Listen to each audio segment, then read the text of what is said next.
홍콩 H지수 ELS 피해자 대책 모임에서 기자회견을 하게 되었습니다. 정부와 금융당국에 ELS 금융상품 판매해서 매수했던 피해자들에 대한 원금 보장 및 적절한 손해배상을 청구하기 위해서 오늘 금융정의연대 홍콩 H지수 ELS 피해자 모임과 함께 기자회견을 하게 되었습니다. 저는 어제 정무위 전체 회의에서 김주영 금융위원회 위원장과 이복현 금융감독원 원장을 대상으로 이번 ELS 사태에 대한 책임을 묻고 정부의 안이한 대처와 피해자 구제에 대한 미온적인 태도에 대해서 강하게 질타했습니다. 특히 이번 ELS 사태는 금융지식이 부족한 은행 직원들이 나서서 상품 내용에 대해서 제대로 설명도 하지 못한 채 상품을 판매하면서 발생하였습니다. 은행을 신뢰한 피해자들은 경로 의존성에 따라서 예적금을 깨서 정기적금의 대체 상품이라 그런 수준으로 알고 ELS 상품에 가입을 한 것입니다. 이 부분에 대한 것은 이복현 원장도 홍콩 H지수 ELS는 파생상품 구조로 되어 있어서 어느 정도 지식이 있는 분들이 아니면 설명을 상당히 자세히 들어야 알 수 있는 구조인 건 맞다고 은행에서 판매한 직원들의 책임을 인정하는 듯한 답변을 하기도 했습니다. 금융사고가 이번뿐만은 아닙니다. 이미 키코, DLF 사태가 발생해서 금융소비자들의 피해가 심각하게 발생했지만 정부는 그때마다 뗀질식 처방만을 내리고 방치했습니다. 그러니까 이번 사태는 이미 충분히 예측할 수 있었고 예고된 위험이었다고 말씀드릴 수 있습니다. 이런 반복적인 문제 발생과 부실한 재발 방지책이 이번 ELS 사태를 더 키웠다고 생각을 합니다. 아직까지 금융위원회와 금융감독원의 대책은 이 사태를 해결하고 본질적으로 문제를 개선하는 처방과는 상당한 거리가 있습니다. 이에 오늘 기자회견을 통해서 홍콩 H지수 ELS 피해 사태에 대한 적극적인 해결을 촉구합니다. 이제부터는 홍콩 H지수 ELS 피해 사태 해결을 위하여 국회와 정부 그리고 금융기관이 적극적으로 나서야 할 때입니다. 감사합니다. 발언을 간단하게 하겠습니다. 금융정의연대 김득이라고 합니다.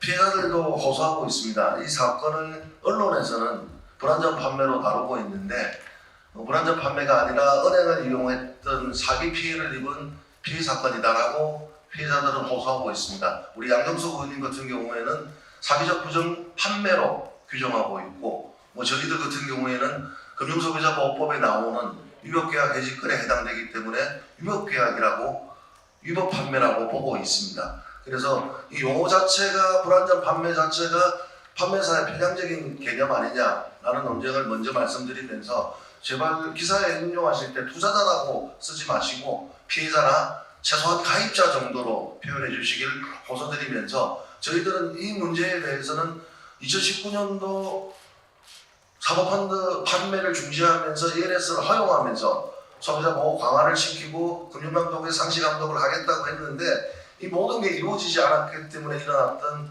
예정된 참사였다. 변동성이 큰 H지수, 홍콩 H지수에 따라서 이렇게 보고 있기 때문에 피해 배상은 물론 금융당국의 책임도 제대로 이행되었는지에 대해서 검토해야 된다라고 보고 있고 그래서 민변과 참여연대, 금융정의연대는 조만간 감사원에 공익감사 청구를 할 예정입니다. 이상입니다.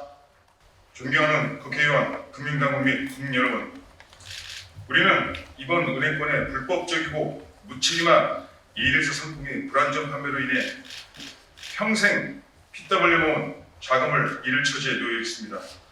이러한 사태는 은행의 위법적이며 무책임하고 탐욕스러운 행위 때문에 발생한 것입니다.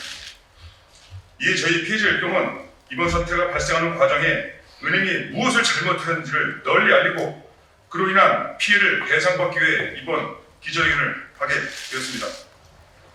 이 자리를 마련하기까지 많은 눈물과 고민 그리고 안타까움이 있었음을 알려드립니다. 저희 피해자 일동은 금년 1월부터 도래하고 있는 ELS 상품의 만기 상환 시 손실 가능성에 대비하여 작년 2023년 9월경부터 지역별로 온라인 혹은 오프라인 모임을 만들어 왔습니다.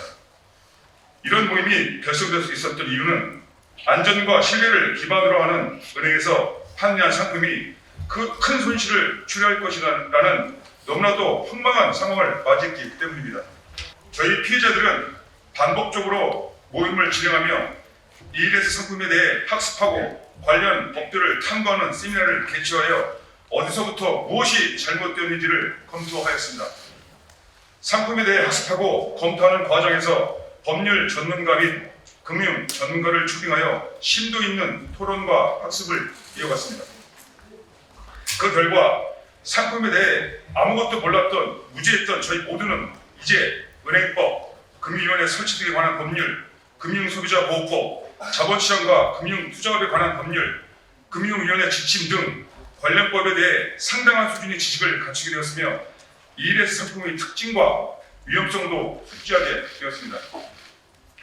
우리가 ELS 상품의 판매 및 금융소비자 보호 등에 관련된 법에 대해 알게 될수록 우리에게 상품을 판매했던 은행의 불법과 무지 그리고 실적에 급급하였던 판매 등의 불순한 의도에 의심을 줄 수 없습니다.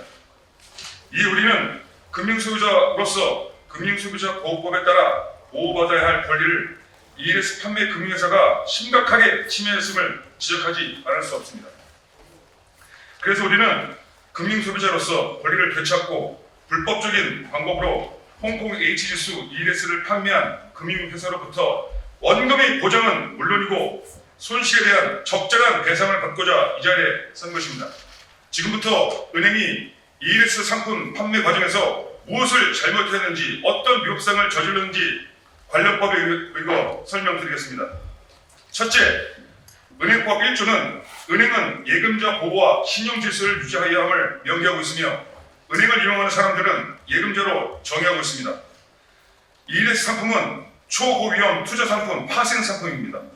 피해자 모두는 은행에서 판매한 상품이기에 안심하고 상품을 매수했던 것입니다. 투자자들이나 매수하는 이런 위험한 파생상품은 은행에서 판매하는 행위는 은행법 1조를 정면으로 위반하는 것입니다. 둘째, 은행은 안전하고 신뢰할 수 있는 기관이라 믿고 찾아간 금융소비자인 예금자들에게 투자자들에게나 판매해야 할 초고위험 상품을 판매하면서 관련 규정과 법을 지키지 않았습니다. 은행이 지키지 않은 관련 지침과 법정은 다음과 같습니다. 1. 2019년 12월 12일 마련된 금융위원회 지침 위반 은행법 3조의 법적 효력이 있음 모든 판매 상품. 2. 2021년 3월 25일부터 적용되는 금융소비자보호법 7조, 10조, 17조, 19조, 21조, 26조, 44조 위반 2021년 3월 25일 이후 판매분. 3. 2020년 7월 8일부터 시행된 자본시장법 46조, 46조 2, 47조 위반 2021년 3월 24일 이전 판매분. 은행이 위반한 관련 법조문 중 대표적인 것 몇 가지만 예를 들어 설명드리겠습니다. 하나, 금융소비자보호법 19조 및 자본시장법 47조의 판매자의 설명 의무를 위반한 점입니다. 관련 법에는 판매자는 금융소비자가 이해할 수 있도록 설명하여야 한다라고 명기되어 있습니다. 은행에서 시행했던 빠른 속도의 기계임에 의한 설명은 금융소비자가 이해할 수 있도록 설명한 방식이 아닙니다. 둘, 금융소비자보호법 17조 및 자본시장법 46조에는 판매자가 직접 연담과 질문을 통하여 금융소비자의 특성을 파악하도록 규정하고 있습니다. 그러나 은행 직원이 연담과 질문을 통해 금융소비자 특성을 파악하지 않고 설문지나 태블릿 PC를 활용한 자기 기입 방식으로 소비자 특성을 파악하고 있었습니다. 은행이 금융소비자를 직접 연담하면서 질문을 통해 소비자 특성을 파악하려고 하는 것은 실제로 그러한 초고위험 상품을 고객이 이해하고 매수할 상황이 되는지를 파악하여 최대한 고객을 보호하는 의미입니다. 그런데 은행은 전혀 이러한 절차와 규정을 지키지 않았습니다. 셋, 금융위원회 지침에는 고객이 상품에 대해 이해했는지를 확인하기 위해 고객이 상품에 대해 직접 설명하거나 기록하도록 하고 판매자는 고객이 실제로 상품을 이해했는지를 관찰하고 확인하려 진술하거나 기록해야 합니다. 그런데 은행은 ELS 판매 과정에서는 직원이 안내에 따라 복창하여 응답하거나 기록할 것을 요구하며 상품을 판매하고 있었습니다. 은행은 ELS 판매 과정에서 철저하고 엄격하게 금융소비자보호법을 준수했어야 합니다. 그런데 은행은 ELS 판매 실적 쌓기에 몰두하였고 금융소비자보호는 뒷전이었습니다. 나아가 은행은 ELS를 금융소비자들에게 판매하는 과정에서 향후 문제가 되었을 때를 대비한 책임 회피용, 면피용 문구를 추가하여 기재하였습니다. 은행은 이와 같은 ELS 판매는 파생 상품에 대하여 별다른 지식이 없는 금융소비자를 우롱한 것과 진배없습니다. 즉, 은행은 은행법과 금융소비자보호법에 정한 금융소비자 최우선 보호보다는 금융소비자의 등을 쳐서 막대한 이자 수익을 통해 성과급 단축하는 은행의 수익만 더 극대화하는 도구로 삼았다는 것입니다. 준공공적 기능을 하는 금융기관이 국민을 배신한 것입니다. 네, ELS 판매 금융기관들은 금융소비자들에게 ELS 가입을 유도하면서 나라가 망하지 않는 한 안전한 상품이다. 원금 손실날 일 없다. 금리는 높고 안전한 상품이다. 와 같은 사실에 기반하지 않은 정보를 제공하며 피해자들 기만했습니다. 또한 과거의 손실 사례나 녹인 사례를 알리지 않았습니다. 이러한 행위는 금융소비자보호법 20조를 위반한 것입니다. 즉, 은행은 금융소비자들에게 금융소비자보호법과 자본시장법, 금융위원회 지침에 의거 손실 위험이 높은 위험한 금융상품 판매 시 상품에 내재된 위험성 및 상품의 특성을 충분히 자세하게 설명하고 고객의 이를 이해했는지를 확인했어야 했습니다. 그럼에도 고의인지 과실인지 금융소비자들에게 상품에 관한 충분한 설명 없이 형식적이고 성의 없는 더욱이 이해하기도 힘든 빠른 속도의 기능을 활용하여 안내하며 부정하게 권유했습니다. 이는 명백하게 금융위원회 지침과 금융소비자보호법, 자본시장법을 위반한 행위입니다. 이외 자세한 사항은 위인물을 참조하시면 구체적으로 확인하실 수 있습니다. 그리고 이런 법규 위반으로 인해 발생한 손실은 고객에게 배상되어야 한다는 점 또한 금융소비자보호법 44조 및 자본시장법 48조에 근거해서 강력하게 주장하는 바입니다. 이상입니다. 은행은 은행을 이용하는 예금자에게는 팔지 말았어야 할 위험한 상품을 판매하였고 그 과정에서조차 관련 법을 위반하였으면서도 근본 사태에 대해 반성과 배상의 노력은 하지 않고 오히려 선량한 예금자에게 책임을 전가하는 무책임한 행태를 보이고 있습니다. 피해자들이 제기한 대부분의 민원에 대해 은행은 상품 판매 과정에서 규정대로 설명했고 고객들이 직접 관련 서류에 사인했기에 은행의 책임이 없다고 답변하고 있습니다. 이러한 답변과 관련해 우리는 한 가지 질문을 던질 수 없습니다. 우리나라 은행은 법 위에 군림하는 초법적 기관입니까? 은행은 관련 법규의 취지나 의미의 적용에 대해 그들의 스스로의 기준으로 판단하고 결정하면 관련자 모두는 무조건 따라야 하는 것인가요? 누가 은행에게 관련 법을 자의적으로 해석하고 적용할 권한을 부여했는지 묻지 않을 수 없습니다. 누구나 찾아보면 확인할 수 있겠지만 관련 법 조문에 명기되어 있는 내용들 모두 해석의 여지가 있게끔 추상적으로 표시되지 않았습니다. 이번 ELS 상품 판매에 관련하여 모든 것은 법대로 규정대로 적용하고 실행하면 됩니다. 피해자들은 홍콩 H지수 ELS 상품을 판매한 금융기관에 아무런 근거 없이 피해자들의 손실을 배상하라는 것이 아닙니다. 법과 규정에 의거 피해자들의 권리를 보장해달라는 것입니다. 대한민국 국민이기에 대한민국 법에 따라 보호해 주시기를 요청하는 것입니다.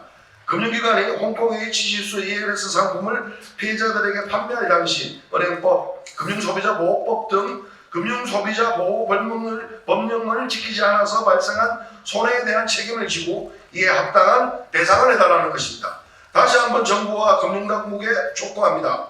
금융기관의 홍콩 H지수 ELS 상품 판매 과정을 관련 법에 따라 정확히 점검하고 판단해 주시기를 당부드립니다.